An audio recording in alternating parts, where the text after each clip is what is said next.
नमस्कार, मैं दीपक कुमार सोनी आप सबका दीपक जीएस एकेडमी में बहुत बहुत स्वागत करता हूं। दोस्तों, जिस प्रकार से हम लोग लगातार झारखंड क्लासेस की श्रृंखला को लेकर चल रहे हैं, ठीक उसी प्रकार से हम लोग अब सेट प्रैक्टिस की श्रृंखला को भी चालू किया है।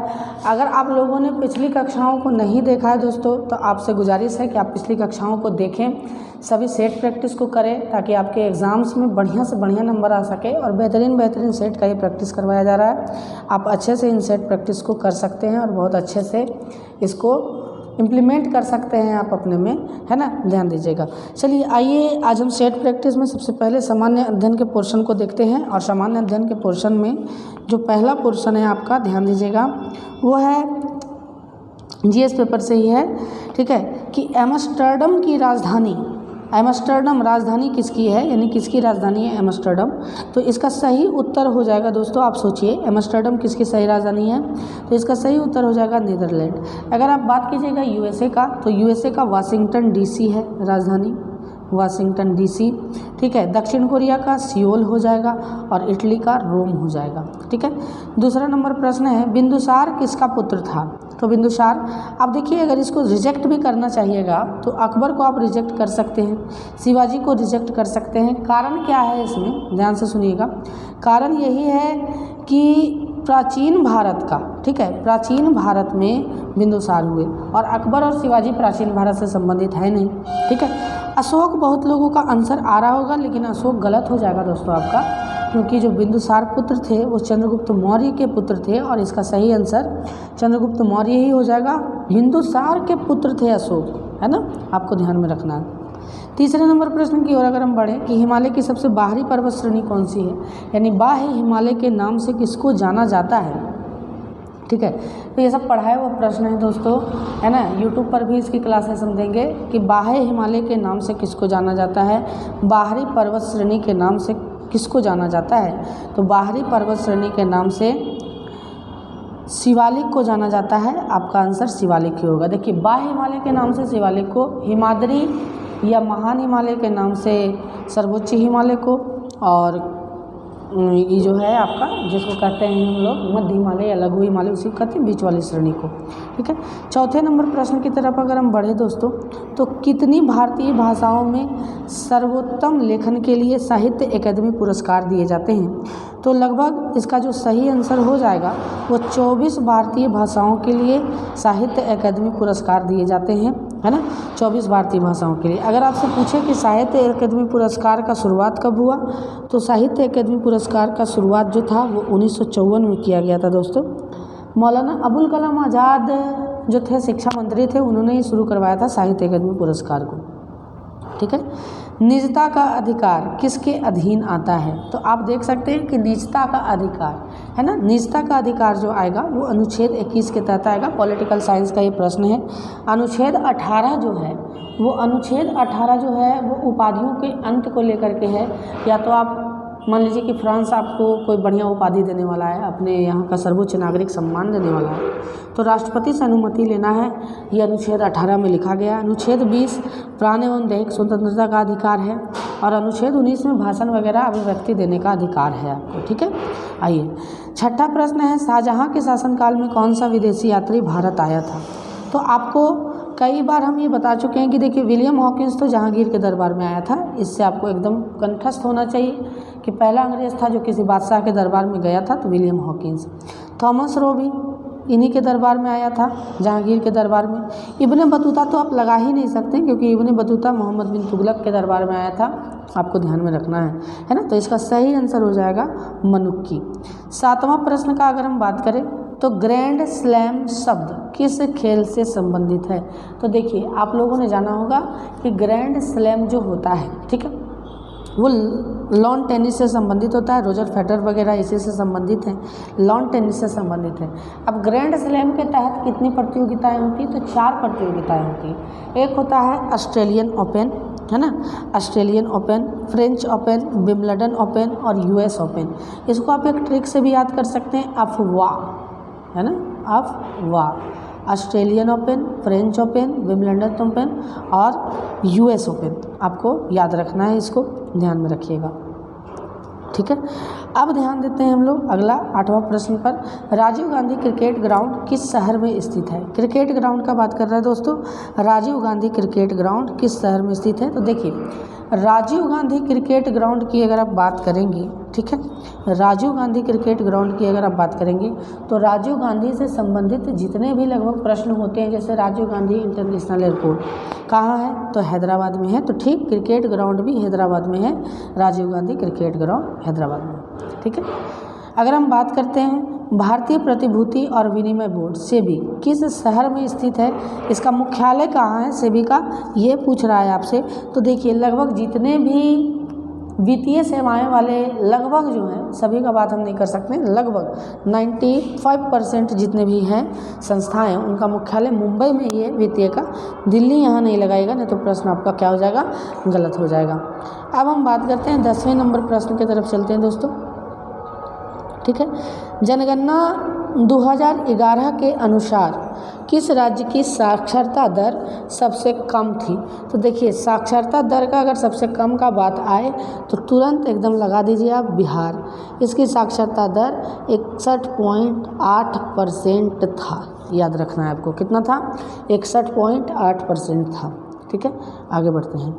11वां नंबर प्रश्न है विंग्स ऑफ फायर पुस्तक के लेखक कौन हैं? बहुत बार ये प्रश्न पूछा गया है दोस्तों।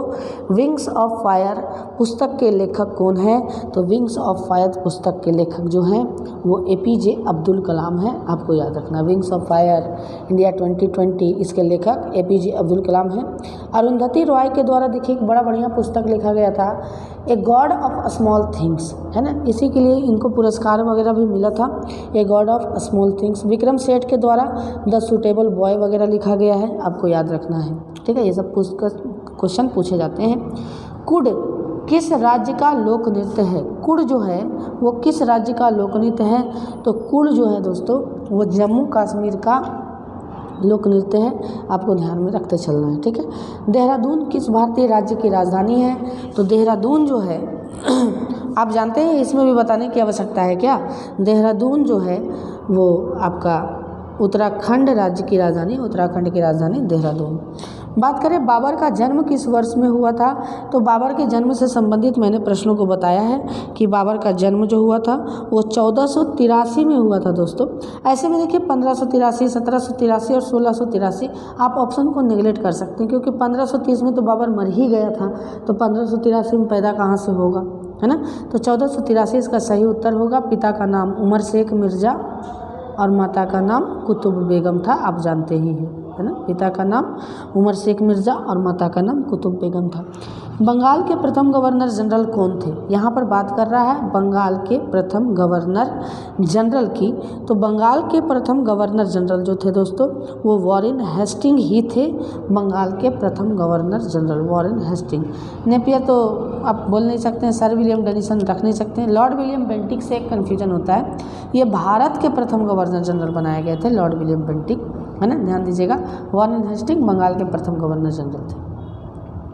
इंद्रावती टाइगर रिजर्व किस राज्य में स्थित है? तो इंद्रावती से आपको याद रखना है कि इंद्रावती जो है वो आंध्र प्रदेश में जा कर के और छत्तीसगढ़ से निकल कर के, नदी है गोदावरी की सहायक है इंद्रावती, छत्तीसगढ़ से निकल कर के और गोदावरी में मिलती है इंद्रावती नदी, उसी के नाम पर इस टाइगर रिजर्व का भी नाम है ना।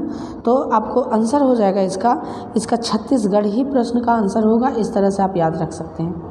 बात करें आयरलैंड की राजधानी कहाँ है? तो आयरलैंड की राजधानी कहाँ है दोस्तों? तो आयरलैंड की राजधानी आपको पता होनी चाहिए, आयरलैंड की राजधानी डबलिन है, ठीक है।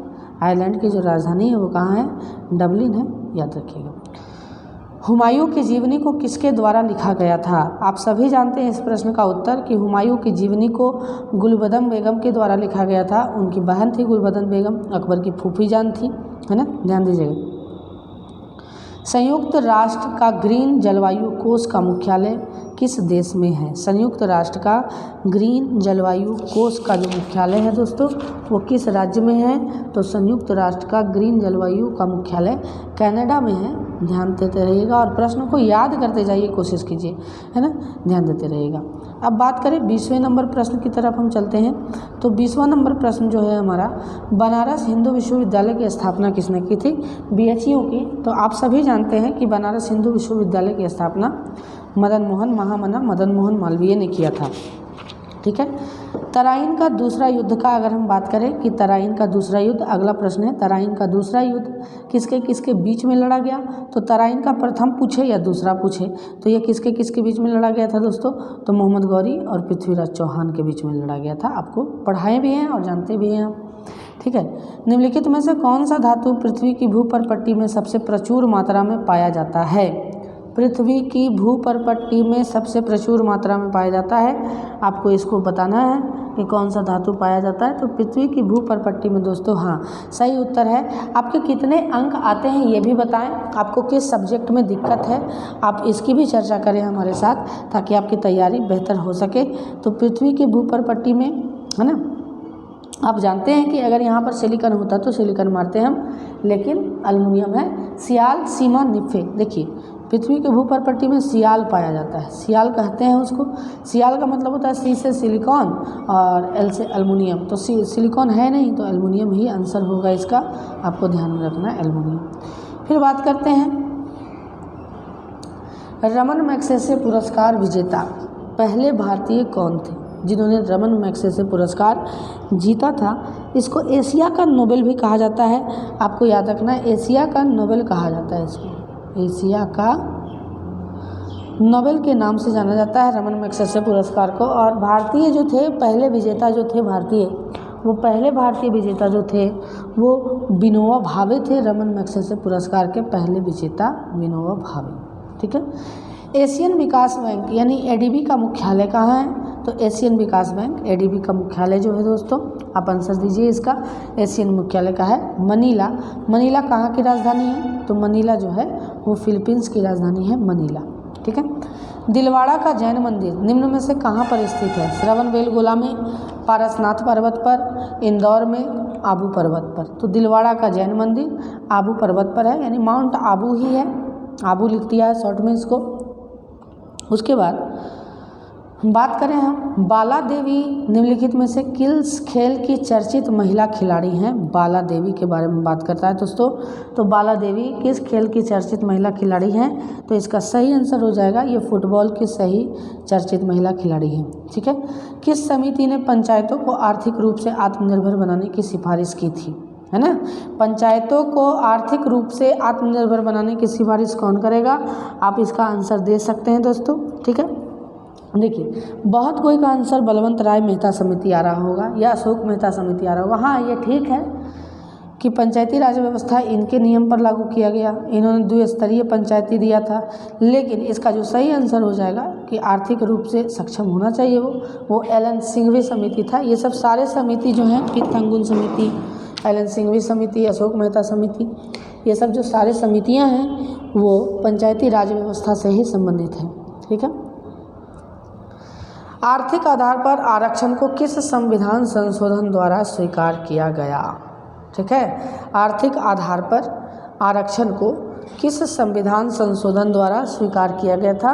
तो आपको बताना है कि किस संविधान संशोधन द्वारा स्वीकार किया गया था दोस्तों। तो 103वें संविधान संशोधन द्वारा इसको स्वीकार किया गया था। ठीक है। आपको इसका भी आंसर आप जान लीजिए कि संविधान संशोधन की प्रक्रिया भारत में कहाँ से ली गई है? तो ये दक्षिण अफ्रीका से ली गई है दोस्तों, दक्षिण अफ्रीका से ली गई है। और अनुच्छेद 368 के तहत ही आता है संविधान संशोधन की प्रक्रिया। ठीक है।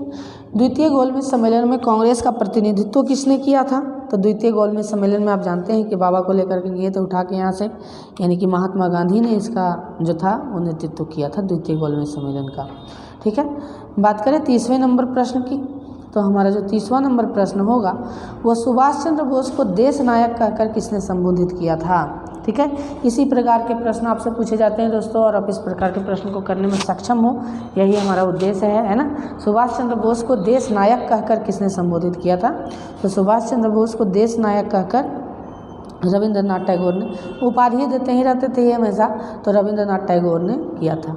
अब ये सामान्य ज्ञान का पोर्शन समाप्त हो गया दोस्तों। अब झारखंड सामान्य ज्ञान की तरफ हम लोग चलेंगे, जो झारखंड के बच्चों के लिए या झारखंड में देने वाले एग्ज़ाम्स के लिए बहुत ही लाभदायक सिद्ध होंगे।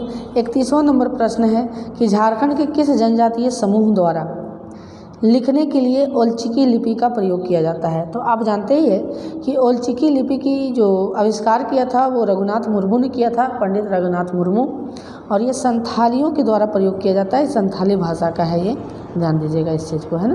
चलिए, संथालियों का है। झारखंड में निम्नलिखित में से कौन सी जगह को सिटी ऑफ वाटरफॉल्स भी कहते हैं। देखिए, मैंने पढ़ा रखा है सब कुछ दोस्तों, आप अच्छा से पढ़ें और क्लासेस करें, पीछे की क्लासेस करें हमारी, और क्लासेस करके और अच्छा से आप इसको क्या कर सकते हैं, अच्छा से कवर कर सकते हैं सारे प्रकार के झारखंड के प्रश्नों को, मॉडर्न हिस्ट्री के प्रश्नों को, है ना। सिटी ऑफ वाटरफॉल्स किसको कहते हैं, यानी झरनों का शहर किसको कहा जाता है। तो झरनों का जो शहर कहा जाता है दोस्तों, वो रांची को कहा जाता है झरनों का शहर, क्योंकि यहाँ पर बहुत सारे झरने हैं। जैसे दसम जलप्रपात रांची के अंतर्गत ही आता है, हुंडरू हो गया, जोना हो गया, हिरनी जलप्रपात हो गया, पंचघाघ जलप्रपात हो गया, और भी कई छोटे छोटे जलप्रपात रांची में स्थित है। ठीक है। झारखंड का सबसे ऊंचा पर्वत शिखर कौन सा है, ये तो बराबर पूछता ही है। तो झारखंड का सबसे ऊंचा पर्वत शिखर कौन सा है, पारसनाथ शिखर, 1365 मीटर इसकी कुल ऊंचाई है, आपको याद रखना 1365 मीटर। ठीक है। 1616 ईस्वी में कर नहीं देने के कारण झारखंड के किस राजा को जहांगीर ने ग्वालियर के किले में कैद कर लिया था। देखिए, ये बड़ा अच्छा प्रश्न है ना, और इसको हम इतिहास में पढ़ाएंगे भी, जब झारखंड के इतिहास की चर्चा करेंगे यूट्यूब पर हम, है ना, कि 1616 में ये पकड़ के ले गया था दुर्जन साल को। किसको पकड़ के ले गया था, दुर्जन साल को पकड़ के ले गया था। और बेचारा ये दुर्जन साल जो था ये नागवंश का ही शासक था, और दुर्जन साल को पकड़ कर ले गया था, और दुर्जन साल को पकड़ के ले जाने के कारण ये हीरे का बड़ा अच्छा पारखी था, जिसके बाद जहांगीर ने इसे छोड़ दिया था, क्योंकि इसने हीरे को पहचान लिया था। हीरा को पहचानने के लिए जहांगीर बोला कि सर हम तो पहचान सकते हैं, हमको तो बढ़िया नॉलेज है हीरा का, तो छोड़ दिया फिर। ठीक है।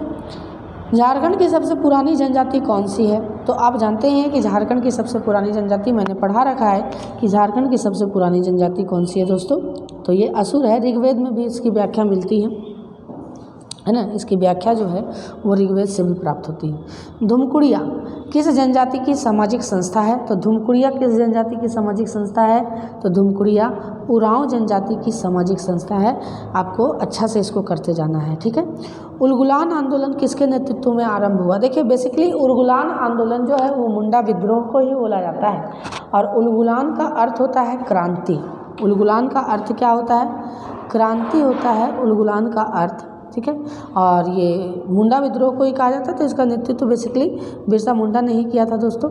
1895 से 1900 तक ये चला था। बेसिकली 1897 में तूल धरा, लेकिन 95 से ही मानते हैं हम लोग इसको। ठीक है, ध्यान दीजिएगा। निम्नलिखित में से कौन कुड़ुक भाषा बोलते हैं। ठीक है। कुड़ुक भाषा कौन सी जनजाति बोलती है, आपको बताना है 38वें नंबर प्रश्न का। तो उरांव जनजाति का भाषा कुड़ुक है, आपको ध्यान में रखते चल जाना है। ठीक है। झारखंड उच्च न्यायालय के पहले मुख्य न्यायाधीश कौन थे। झारखंड उच्च न्यायालय के पहले मुख्य न्यायाधीश कौन थे। तो 39वें नंबर प्रश्न का जो आंसर होगा दोस्तों, ये होगा झारखंड उच्च न्यायालय के पहले मुख्य न्यायाधीश थे विनोद कुमार गुप्ता। लगभग 2000 से लेकर के 2003 तक इनका कार्यकाल था दोस्तों, याद रखना आपको। अब बात करते हैं 40वें नंबर प्रश्न की। तो मेका मेकी ने मेटामाट, है ना, मेका मेकी ने मेटमाट ए.के. झा के द्वारा रचित एक प्रसिद्ध पुस्तक है, जिसका संबंध है मेका मेकी ने मेटमाट। ठीक है। ये किस साहित्य का हिस्सा है, खोरठा साहित्य का हिस्सा है कि नागपुरी साहित्य का हिस्सा है, किस साहित्य का हिस्सा है, ये आपको बताना है। तो ये किस साहित्य का हिस्सा है दोस्तों, आप बताइए। तो ये जो है ये खोरठा साहित्य का हिस्सा है, आपको ध्यान में रखना है। किस साहित्य का हिस्सा है, खोरठा साहित्य का ये हिस्सा है, आपको बड़ा अच्छा से इसको जानते चल जाना है। डोमकच क्या है। ठीक है। डोमकच क्या है, इसके बारे में बहुत ज़्यादा हम लोग चर्चा किए हैं कि डोमकच क्या है, इसको चर्चा हम लोग करते हैं दोस्तों, ध्यान से देखिएगा। डोमकच जो है, आपको बताना है दोस्तों कि डोमकच क्या है। तो देखिए डोमकच जो है एक तरह का क्या है, एक तरह का लोक नृत्य है दोस्तों। डोमकच आपको ये चर्चा करना भी चाहिए और ये नृत्य में मैंने पढ़ाया भी है। मैं बार बार बोल रहा हूँ कि अगर आप लोगों ने आर्ट एंड कल्चर की संपूर्ण श्रृंखला नहीं देखी तो आप देख सकते हैं, क्योंकि प्रश्न बहुत ज़्यादा पूछे जाते हैं वहाँ से, है ना। ध्यान से समझिएगा, ये एक लोक नाट्य है दोस्तों, है ना। लोक नाट्य कह लीजिए या लोक नृत्य कह लीजिए, दोनों में आ जाएगा ये।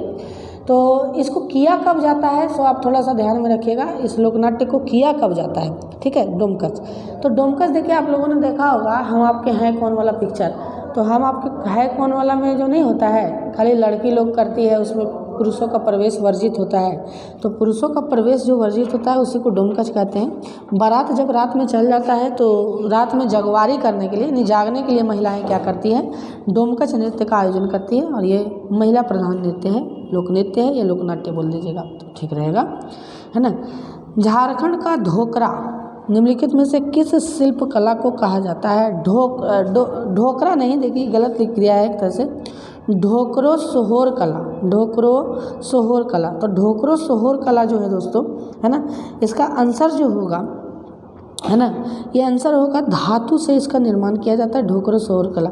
देखिए बेसिकली ढोकरो सोहर कला है क्या, है ना। आप लोगों ने देखा होगा कि एक सांचा बना करके उसमें मोम भरा जाता है। मान लीजिए मूर्ति का सांचा बना करके उसमें मोम भर दिया और उसके बाद धातु को गला करके ऊपर से मोम डाला जाता है। तो मोम जैसे जैसे जाएगा वैसे वैसे मोम गलेगा और वो मूर्ति जो होगा वो धातु का शेप ले लेगा दोस्तों। यही है ढोकरा कला, ठीक है, ये पढ़ा रखा है मैंने, ध्यान दीजिएगा। झारखंड में आणविक खनिजों में सबसे बड़ा भंडार किस खनिज का है। तो झारखंड में आप जानते ही हैं कि यूरेनियम जादूगोड़ा इसके लिए प्रसिद्ध है, यूरेनियम में है, परमाणु खनिज में। झारखंड का सबसे ऊंचा भूभाग कौन सा है।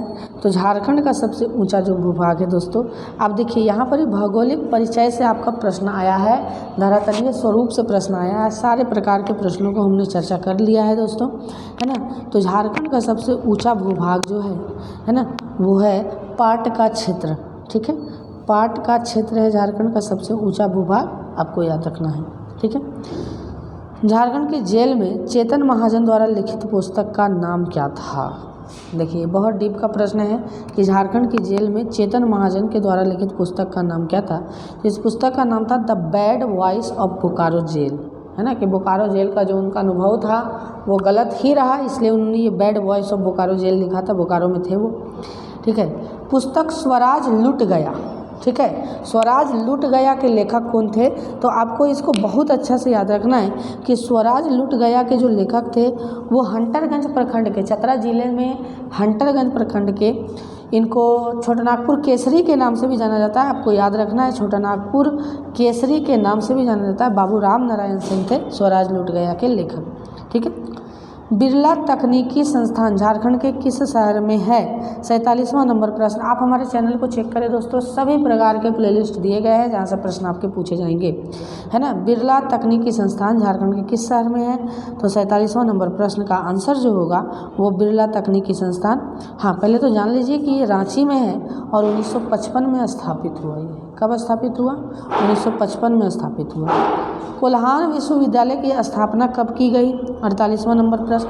कोल्हान विश्वविद्यालय की स्थापना कब की गई। तो इसकी स्थापना देखिए दोस्तों 2009 को हुई थी, तो 2009 यहाँ है तो कोई दिक्कत नहीं है, अगर बदल के देता तो 12 अगस्त 2009 इसका आंसर हो जाता, ठीक है। विश्व युवा दिवस मनाया जाता है इस दिन 12 अगस्त, या हाथी दिवस भी मनाया जाता है इस दिन, है ना, ध्यान दीजिएगा। शंख नदी का उद्गम स्थल कहाँ है। तो जाहिर सी बात है कि शंख नदी कहाँ से निकलती, तो गुमला के चैनपुर प्रखंड से निकलती, तो गुमला इसका आंसर हो जाएगा।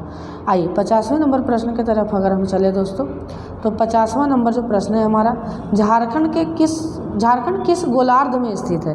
तो जाहिर सा बात है दोस्तों कि झारखंड जो है, अगर भारत की हम बात करें तो उत्तर पूर्वी गोलार्ध में स्थित है, ठीक है। तो देखिए यहाँ पर थोड़ा सा मिस्टेकन हो जाएगा या मिस्टेक हो जाएगा यहाँ पर व्यक्ति को समझने में, कि उत्तर बोले कि उत्तर पूर्वी बोले, तो ये आपको सोच समझ के आंसर लगाना होगा। तो इसका जो सही आंसर हो जाएगा दोस्तों वो उत्तर पूर्वी भाग में है, ठीक है। तो इस तरह से आप उत्तरी गोलार्ध लगा सकते हैं, अगर गोलार्ध सिर्फ पूछा है तो उत्तरी गोलार्ध आप लगा सकते हैं, ठीक है। झारखंड में एचईसी कारखाना के किस देश से सहयोग से लगाया गया था? ये सब सारे प्रश्न मैंने पढ़ा रखा है कि एचईसी की स्थापना किसके सहायता से हुई थी। तो एचईसी की स्थापना चेकोस्लोवाकिया के स्थापना सहायता से हुई थी। कई लोग रूस मार देते हैं, जो कि गलती होगा, है ना, रूस नहीं होगा इसका आंसर, चेकोस्लोवाकिया। तोपचांची अभयारण्य किस जिले में स्थित है? बेसिकली तोपचांची अभयारण्य कहाँ स्थित है? तो तोपचांची अभयारण्य आप जान ही रहे हैं कि तोपचांची एक प्रकार का प्रखंड भी है दोस्तों। तो तोपचांची अभयारण्य कहाँ है? तो ये झारखंड के धनबाद जिले में स्थित है तोपचांची अभयारण्य, ठीक है। बेतला राष्ट्रीय उद्यान किस जिले में स्थित है? तो बेतला राष्ट्रीय उद्यान आप जानते ही हैं कि बेतला राष्ट्रीय उद्यान किस जिले में है। देखिए यहाँ पर बहुत लोगों को क्या होगा कि कन्फ्यूजन हो जाएगा, लोग बोल देते हैं पलामू में है, लेकिन पलामू में नहीं हो करके दोस्तों आप ध्यान से समझिएगा, जब पलामू बटा तो ये लातेहार में आ गया बेतला राष्ट्रीय उद्यान, ठीक है। दलमा वन्यजीव अभयारण्य का उद्घाटन किस वर्ष हुआ था?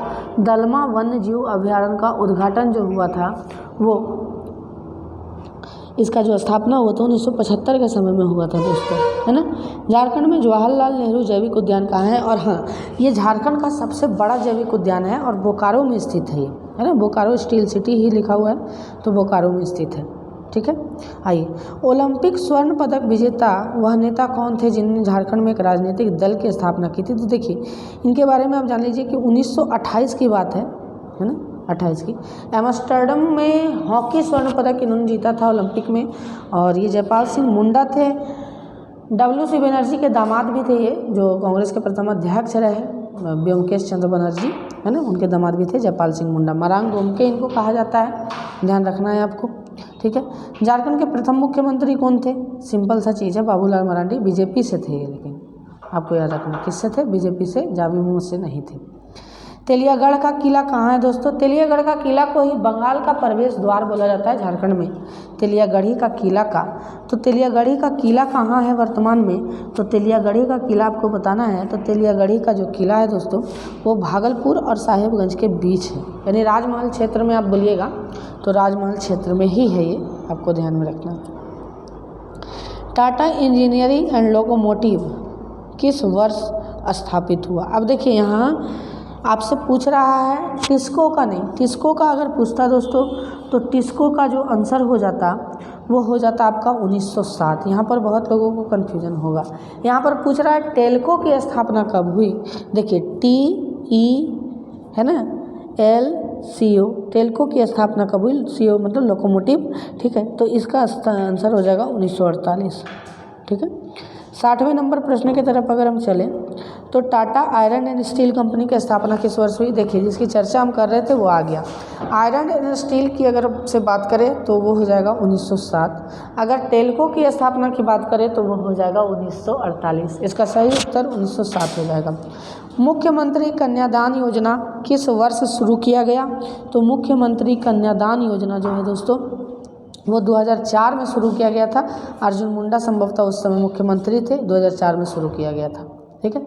मुख्यमंत्री दाल भात योजना के तहत कितने रुपयों में योजना उपलब्ध कराने की व्यवस्था है? देखिए ये थाली जो होगा वो 20 रुपये का होगा, जिसमें से 15 रुपये सरकार मुहैया करवाएगी और 5 रुपये खाने वाले को देने होंगे, यानी 5 रुपये में आपको दाल भात और एगो सब्जी आपको मिल जाएगा, ठीक है। मुख्यमंत्री ग्राम सेतु योजना किस वर्ष लागू की गई? तो ये कल भी प्रश्न आया था सेट में। तो मुख्यमंत्री ग्राम सेतु योजना है ना 2001 में लागू की गई। योजनाओं का विस्तृत चर्चा हम लोग अपने चैनल पर करेंगे और बहुत बेहतर तरीके से करेंगे दोस्तों, आपको टेंशन लेने की आवश्यकता नहीं है, ठीक है। तेजस्विनी योजना का क्या उद्देश्य है? अब देखिए तेजस्विनी योजना है तो जाहिर सा बात होगा कि लड़कियों से संबंधित ही होगा तेजस्विनी योजना। और तेजस्विनी योजना से आपको समझना है कि ये महिलाओं के विकास के लिए, महिलाओं को स्वावलंबी बनाने के लिए ये योजना लाई गई थी, महिला विकास के लिए है ना। देखिए सरस्वती योजना किस वर्ष शुरू की गई झारखंड में? 65वां नंबर प्रश्न दोस्तों। तो सरस्वती योजना जो है वो 2014 में शुरू की गई थी झारखंड में, सरस्वती योजना 2014 में, ठीक है। प्लांडू पौधा संरक्षण केंद्र किस जिले में अवस्थित है? प्लांडू, प्लांडू आपको याद रखना है। तो प्लांडू जो है वो रांची जिले में स्थित है, प्लांडू आपको याद रखना है इस बात को, ठीक है। झारखंड राज्य में वनों का विस्तार है ना, रिकॉर्डेड वन क्षेत्र कितना है, वनों का विस्तार कितना है? 67वां नंबर प्रश्न है आपका। तो झारखंड क्षेत्र में 23,605 वर्ग किलोमीटर यानी किलोमीटर स्क्वायर पर इसका विस्तार है, वनों का विस्तार है, याद रखिएगा। जो लगभग 29.2% है, झारखंड के कुल क्षेत्रफल का लगभग 29.2% है, याद रखना आपको, ठीक है। वन स्थिति रिपोर्ट 2019 के अनुसार झारखंड में मध्यम सघन वन का सर्वाधिक विस्तार है, ठीक है। 2019 के रिपोर्ट के अनुसार देखिए ये बेसिकली प्रश्न क्या बन जाता है आपका, ये प्रश्न बन जाता है कि झारखंड सघन वन के हिसाब से कौन सा आता है। तो आपको याद रखना है कि देखिए वनों का सर्वाधिक विस्तार आपसे पूछता तो लातेहार हो जाता, दूसरे नंबर पर चतरा, तीसरे नंबर पर सिंहभूम हो जाता, लेकिन यहाँ पर क्या हो जाएगा, मध्यम सघन वन का बात करें तो सारंडा इसी में स्थित है, तो पश्चिमी सिंहभूम आ जाएगा यहाँ पर, याद रखना आपको। इको टूरिज्म नीति किस वर्ष अपनाई गई, तो इको टूरिज्म नीति जो थी वो 2015 में अपनाई गई दोस्तों, ध्यान दीजिएगा, ठीक है। झारखंड के सिलेबस का अंतिम क्वेश्चन है ये, बेतला अभयारण्य किस जिले में है। ये देखिए 2 बार प्रश्न आ गए, बड़ा इम्पोर्टेंट हो जाता है इन प्रश्नों को करना, ठीक है। बेतला के बारे में, तो बेतला जो है वो लातेहार में, आप जानते ही हैं। चलिए अब सामान्य विज्ञान के पोर्शन में आते हैं, 71वें नंबर प्रश्न की तरफ हम लोग चलते हैं कि निम्न में से किस जंतु में सर्वाधिक पसलियाँ होती हैं, ठीक है। निम्न में से किस जंतु में सर्वाधिक पसलियाँ होती है, तो सर्वाधिक पसलियाँ जो होंगी दोस्तों वो सांप में होंगी। आप देखिएगा सर्वाधिक पसलियाँ, इनकी पसलियाँ पूरे शरीर में ही इनकी पसली होती है और उसी पसली के सारे ये रेंगते भी हैं सांप में, है ना। 72वें नंबर प्रश्न की तरफ अगर हम चलें तो 72वां नंबर जो प्रश्न है हमारा, कशेरुक रज्जु में कितनी जोड़ी तंत्रिका निकलती है। देखिए ये प्रश्न आपको हम बताए हैं कई बार, है ना, कि कशेरुक जोड़ी, यानी कशेरुक जोड़ी का मतलब आप कह सकते हैं इसको स्पाइनल कोड से कितनी जोड़ी तंत्रिका निकलती है। आप याद कीजिए जब हम आपको तंत्रिका तंत्र इस सब के बारे में चर्चा कर रहे थे तो उस समय बताए थे कि कशेरुक जोड़ी से दोस्तों कितनी तंत्रिका तंत्र निकलती है, तो कशेरुक जोड़ी से, है ना, 31 तंत्रिका तंत्र निकलती है, याद रखना है आपको, कितनी 31 तंत्रिका तंत्र निकलती है कशेरुक जोड़ी से, ठीक है। आपको आंसर में बताना है कि दिमाग से कितनी तंत्रिका तंत्र निकलती है, ब्रेन से कितनी तंत्रिका तंत्र निकलती है ना। आपको बताया था मैंने पेरिफेरल नर्वस सिस्टम, है ना, पेरिफेरल नर्वस सिस्टम में 2 ही जोड़ी था, एक दिमाग से मस्तिष्क से निकल रहा था तंत्रिका तंत्र और एक कशेरुक से निकल रहा था। 31 होगा इसका आंसर। प्रतिवर्ती क्रियाओं का नियंत्रण केंद्र कहाँ पर है ना। प्रतिवर्ती क्रियाओं का नियंत्रण कौन करता है, तो आपको बायोलॉजी में याद होना चाहिए कि 73वां नंबर प्रश्न है दोस्तों। प्रतिवर्ती क्रियाओं का नियंत्रण कशेरुक रज्जु करता है, यानी मेरुदंड, आपको बताए थे हमने, स्पाइनल कोड करता है इसका नियंत्रण। मानव शरीर के तापक्रम के संबंध से सही कथन चुनिए। सर्दी के मौसम में घट जाता है, मानव शरीर का तापक्रम जो होता है वो सर्दी के क्रम में घट जाता है। क्या ये सही है दोस्तों? क्या सर्दी के क्रम में घट जाता है? तो नहीं, ये क्या हो जाएगा, गलत हो जाएगा। आपको लगाते जाना, ये गलत हो जाएगा। गर्मी के मौसम में बढ़ जाता है, क्या मानव शरीर का तापक्रम गर्मी के मौसम में बढ़ जाएगा? नहीं, गलत बात है, ठीक है। लोहा थोड़ी है कि सर्दी में ठंडा हो गया और गर्मी में गर्म हो गया, नहीं, सर्दी के मौसम में बढ़ जाता है, ठीक है। ये भी गलत है, सर्दी के मौसम में बढ़ जाता है। अब देखिए डी नंबर जो है, किसी भी मौसम में शरीर का तापमान में कोई परिवर्तन नहीं होता है, ये बात सही है, क्योंकि देखिए शरीर का तापमान लगभग 37 डिग्री सेल्सियस हो जाता है ना। या तो फिर अगर फ़ारेनहाइट में आप माने तो 98 डिग्री फ़ारेनहाइट होता है, ये जो रेगुलर रहता है ये, है ना। तो ये डी नंबर अच्छा रहेगा, सही रहेगा, परिवर्तित कभी नहीं होता है ये, ठीक है। रक्त में ऑक्सीजन की सांद्रता में कमी आने पर श्वास की गति, रक्त में ऑक्सीजन की सांद्रता में यानी ऑक्सीजन का कमी हो गया तो श्वास की गति क्या होगी। अब देखिए ऑक्सीजन का कमी हो गया, इसका मतलब हीमोग्लोबिन का कमी हो गया, आप जान रहे हैं, ठीक है। हीमोग्लोबिन का कमी हो गया तो 75वें नंबर प्रश्न का जो आंसर हो जाएगा दोस्तों वो 75वें नंबर, देखिए सांद्रता में कमी आ गई, नहीं ऑक्सीजन घट गया, तो प्रत्येक कोशिका को ऑक्सीजन चाहिए, तो जल्दी जल्दी जल्दी जल्दी ऑक्सीजन खींचने का क्या करेगा, प्रयास करेगा, तो सामान्य से क्या हो जाएगी, बढ़ जाएगी, ठीक है। श्वास लेने की गति क्या हो जाएगी, बढ़ जाएगी, ठीक है। लंबाई की न्यूनतम इकाई क्या है, तो लंबाई की न्यूनतम इकाई आप जानते ही हैं दोस्तों कि लंबाई की न्यूनतम इकाई जो है वो फर्मी मीटर हो जाएगी, क्योंकि फर्मी मीटर बराबर होता है 10⁻⁻15 मीटर, एंगस्ट्रम बराबर 10⁻⁻10 मीटर, ठीक है। नैनोमीटर बराबर 10⁻⁹ मीटर और माइक्रोन बराबर आप जानते ही हैं कि 10⁻⁻6 मीटर होता है। तो सबसे छोटा कौन हो गया? फर्मीमीटर ही हो गया, सबसे छोटी इकाई भी यही है ना, ध्यान दीजिएगा। शरीर का ऐसा कौन सा अंग है जो हर समय काम करता है? आँखें हर समय काम करती है, यकृत हर समय काम करती है, अग्नाशय हर समय काम करती है। तो आप जान लीजिए दोस्तों कि अगर 77वां नंबर प्रश्न में मैंने हृदय को सबसे लास्ट में बोला है तो हृदय ही इसका सब आंसर हो जाएगा। आप सोते वक्त भी आपका क्या होगा? हृदय धड़कते रहेगा, कभी रुकता नहीं है। जब रुक जाएगा तो आप उठ जाइएगा, है ना, याद रखिए, ध्यान दीजिएगा, ठीक है। 78वें नंबर प्रश्न से श्वसन के दौरान वायु के गमन का सही क्रम क्या है? यानी श्वसन के दौरान वायु कहाँ से कहाँ की ओर जाता है? आप याद कीजिए, श्वास नली मैंने पढ़ाया था और बताया भी था, यूट्यूब पर भी इसकी क्लासेस होंगी, तो आपको याद रखना है। तो ध्यान से देखना है कि श्वसन के दौरान कहाँ से कहाँ तक जाती है। तो आप देखिएगा क्या ब्रोंकियोल से ब्रोंकाई, ट्रेकिया और फेफड़ा में जाता है। हाँ, लास्ट में फेफड़ा में जाएगा, ये तो कोई दिक्कत नहीं है, कोई दिक्कत नहीं है। लास्ट में फेफड़ा में नहीं, ध्यान से समझिएगा, फेफड़ा के ब्रोंकियोल्स में जाएगा, यानी जिसको कुपिकाएँ आप बोल सकते हैं, उसमें जाएगा, ठीक है, ठीक है। नासा मार्ग, ट्रेकिया, ब्रोंकाई, ब्रोंकियोल्स, तो इसका सही आंसर हो जाएगा, पहले नाक में जाएगा, फिर ट्रेकिया में जाएगा, फिर ब्रोंकाई में और फिर ब्रोंकियोल्स में जाएगा, कुपिकाओं में, जिसको बात कर रहे हैं आप, है ना। आइए, निर्वात में गमन करने वाला तरंग है ना, निर्वात में कौन सा तरंग गमन करता है, यानी किसी भी माध्यम की आवश्यकता जिसको नहीं होती है, वो कौन सा तरंग होता है दोस्तों? क्या अनुदैर्ध्य तरंग होता है, अनुप्रस्थ तरंग होता है, ध्वनि तरंग होता है? इन सभी को माध्यम की आवश्यकता है, लेकिन विद्युत चुंबकीय तरंग को क्या है? नहीं, तो इसका आंसर विद्युत चुंबकीय तरंग हो जाएगा। निम्न में से कौन सा भौतिक परिवर्तन है? तो निम्न में से कौन सा भौतिक परिवर्तन है? देखिए, भौतिक परिवर्तन उसको कहते हैं जैसे रासायनिक परिवर्तन अगर आप बोल दें, ठीक है। अगर आप रासायनिक परिवर्तन की बात करें तो रासायनिक परिवर्तन के सब वो होते हैं, रासायनिक परिवर्तन क्या होगा? जो देखिए, जैसे मान लीजिए कि रासायनिक परिवर्तन अगर होगा ना, तो रासायनिक परिवर्तन को पुनः उसी चीज़ को प्राप्त नहीं किया जा सकता है, लेकिन भौतिक परिवर्तन में परिवर्तन होने के बाद पुनः उसी चीज़ में इसको प्राप्त किया जा सकता है। तो जैसे देखिए, लोहे में जंग लगना, ये कैसा परिवर्तन? रासायनिक, ठीक है, याद रखिएगा। सब्जियों का पकना रासायनिक, आप जानते हैं, इथिलीन के कारण पकता है ये। मोमबत्ती का जलना रासायनिक परिवर्तन है, क्योंकि लौ उत्पन्न करता है। बर्फ़ का पिघलना, देखिए बर्फ़ पिघलेगा फिर से बर्फ़ के रूप में प्राप्त कर सकते हैं, तो ये भौतिक परिवर्तन है। बाकी तीनों रासायनिक परिवर्तन है, ठीक है।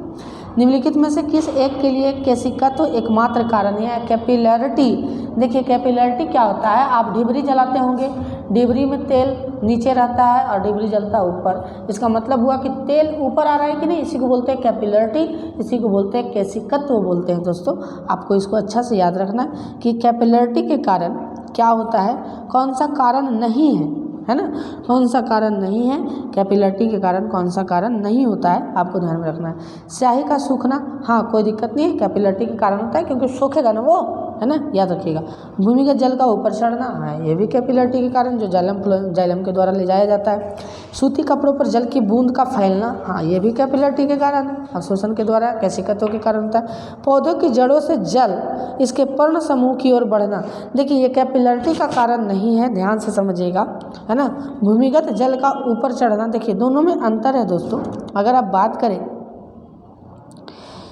कि भूमिगत जलों का ऊपर चढ़ना, है ना, ये ससंजन क्षमता के अनुसार होती है ना, केशिकत्व एकमात्र कारण नहीं है। तो देखिए, इसका भी कारण है, पेड़, देखिए एकमात्र कारण इन तीनों का है केशिकत्व, लेकिन पौधों की जड़ों से जल के इसके पर्ण समूह तक पहुंचना सिर्फ केशिकत्व ही नहीं, केशिकत्व तो काम करता ही है जाइलम से ले जाने के दौरान, लेकिन इसमें आपका जो होगा वो ससंजन क्षमता भी काम करेगा, यानी एडेसिव बल भी काम करेंगी, याद रखिएगा, एडेसिव फोर्स भी काम करेगा, ठीक है, याद रखिएगा। आइए 82वें नंबर प्रश्न की तरफ आते हैं। निम्न में से कौन सा तत्व नहीं है? धातु, अधातु, उपधातु या गैस? क्या गैस तत्व है, धातु तत्व है, अधातु तत्व है ना? तो आपको ये बताना है कि कौन सा तत्व नहीं है। तो गैस दोस्तों तत्व के रूप में हम लोग नहीं रख सकते हैं, तत्व के रूप में धातु, अधातु और उपधातु को रखा जाता है, ठीक है। अगर आप बोलिएगा कि गैस को क्यों नहीं रख सकते हैं, ऑक्सीजन भी तो एक तत्व है, तो देखिए गैस तत्व किसको बोलते हैं, एलिमेंट किसको बोलते हैं? एक परमाणु को हम लोग एलिमेंट के श्रेणी में रख देते हैं, और गैस जो होता है वो शुद्ध पदार्थ तो होता नहीं है, ठीक है। तत्व हम लोग शुद्ध पदार्थ को कहेंगे ना, जैसे सोना है तो सोना का शुद्ध पदार्थ तत्व कहला गया। गैस शुद्ध तो नहीं होता, किसी भी प्रकार का आप गैस ले लीजिए, है ना, तो वो मिश्रण ही होता है, इसलिए तत्व के रूप में इसको नहीं रख सकते हैं हम लोग, ठीक है। ठोस कार्बन डाइऑक्साइड को किस दाब पर संग्रहित किया जा सकता है? ठोस कार्बन डाइऑक्साइड को किस दाब पर संग्रहित किया जा सकता है? तो जाहिर सी बात है कि किसी भी चीज़ में ज़्यादा प्रेशर दीजिएगा तो वो लिक्विड के रूप में क्या हो जाएगा, परिवर्तित हो जाएगा, तो उच्च दाब पर संग्रहित किया जा सकता है, ठीक है। कृषि में प्रयुक्त यूरिया में नाइट्रोजन की मात्रा कितनी होती है? जग जाहिर से कई बार प्रश्न इससे पूछे हैं, तो 46% नाइट्रोजन की मात्रा होती है उसमें दोस्तों, ठीक है। निम्नलिखित में से कौन सा एक वायु प्रदूषक का जैव सूचक है? देखिए कई बार बताया है कि वायु प्रदूषक का जैव सूचक जो है वो लाइकेन है। जहाँ पर सल्फर की मात्रा होगी वहाँ पर लाइकेन नहीं होगा, और जहाँ पर सल्फर की मात्रा नहीं होगी वहाँ पर लाइकेन होगा। इसलिए हमारे वातावरण में तो आपको लाइकेन नहीं देखने के लिए मिलेगा। माउंट एवरेस्ट वगैरह आप चल जाइए, टुंड्रा वनस्पति से संबंधित है ये, आपको लाइकेन देखने के लिए मिल जाएंगे। वाष्पीकरण के कारण शीतलता कैसी होती है? ठीक है, वाष्पीकरण के कारण शीतलता कैसी होती है? ठीक है, तो देखिए द्रव के कण जब ऊर्जा को अवशोषित करते हैं, ठीक है, द्रव के कण ऊर्जा को अवशोषित करते हैं तो वाष्पित होकर के बाहर निकल जाता है। जैसे देखिएगा सुई लगाते समय डॉक्टर क्या करते हैं, सुई लगाते समय डॉक्टर जो होते हैं वो ईथर का घोल लगाते हैं। इससे क्या होता है, हमारा शरीर जो होता है वो ठंडा होता है, थोड़ा सा ठंडा होता है। क्यों? क्योंकि ईथर 37 डिग्री सेल्सियस इसका क्या है, बॉइलिंग पॉइंट है, और जैसा ही हमारे शरीर में पड़ता है तो हमारा भी 37 डिग्री सेल्सियस क्या है, तापमान है, ये उड़ जाता है और हमारे अंदर के तापमान को क्या कर देता है, ठंडा कर देता है।